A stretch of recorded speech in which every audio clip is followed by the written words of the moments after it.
What in the world, in all the worlds, evil is pouring in through channels of hope and channels of dope and channels of medical gin. Hearts that fail, dogs that turn tail, anxiety running amuck, loss of will and strength and power, causing progression to suck. Things we thought were God's design are twisting and warping the scenes into a blur, a gaslighting slur, wiping our minds with new genes. Parts of me have been given away, or they hide from the confusion, leaving a void that must fill right away, or God will himself be delusion.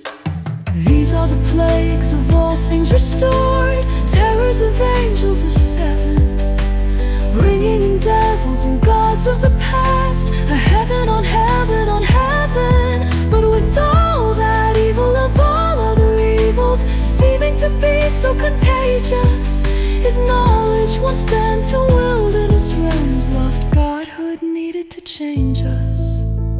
I see a vast library distance from me, filled with deep knowledge of sages, but written, amalgamated in stone, from shell shock echoes through ages. Unprocessed shades of past cut off inscribe the knowledge with trauma.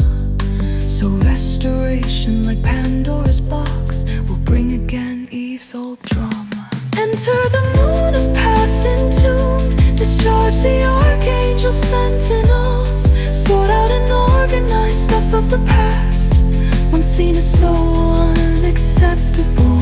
Quell the fear, calm the tide of terrors thrown in your face. Welcome the Savior and his bride to gift you with real time and place. Then in this restoration of all, you'll see and hear clear instruction to organize chaos into a whole and end the cyclic destruction. Rejoice then, ye gods, or devils, or Jinn. Allow yourself a new birth into a child of Christ and his bride.